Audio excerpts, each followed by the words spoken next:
quick progression for guys struggling with late hip rotation, or even just like the sensation of getting this rear hip to rotate and to rotate on time. I've done a lot of stuff. Would encourage you guys to look at a lot of the stuff that I've done on late hip rotation and how that affects the delivery and how that affects creating separation, creating stretch, and a lot of other really important components of the delivery. But anyways, on the mound, I'll just speak from what I'm looking for, say doing an analysis.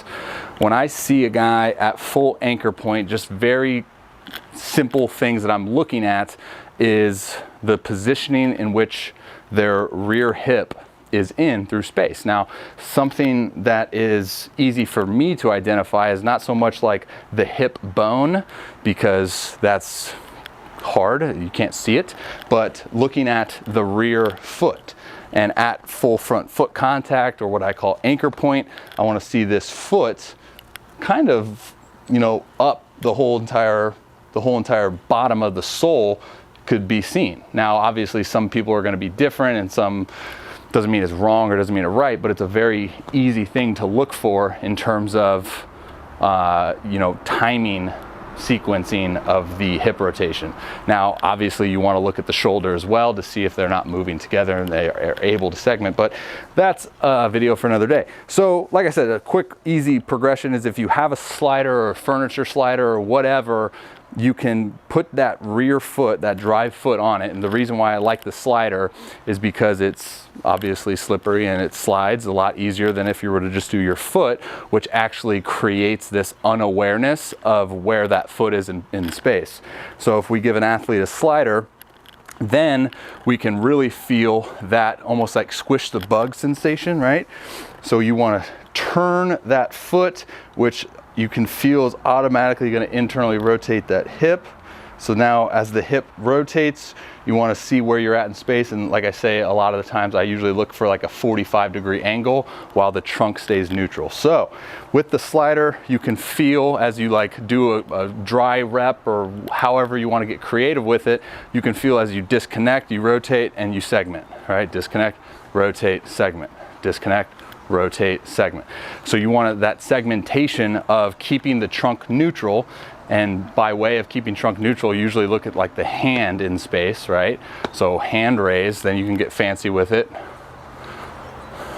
So that timing, right, that velocity enhancing move of which this flips up and this anchors down, so then these things start to happen. So the slider is just a really easy tool for you to get that foot going, which will in turn get that hip going. Now, some people may be different. Some people can maybe move their feet, which doesn't move anything else. Just play around with it. I always encourage guys to explore certain movements, and that's why I would say this drill progression in and of itself is more of a constraint, you know, not really throwing, just exploring feelings and what you're getting as far as feedback goes. But that's the timing mechanism that we want to create with this hip rotating as we anchor down into rotation as this flips up, right? Now, sounds complex. It's not. Train that motor pattern, hammer those repetitions, be intentional, and then you'll start seeing that those motor patterns are going to start carrying over.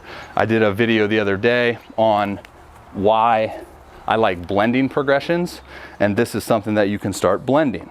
Okay, so you're in a rocker, you get this hand placement here.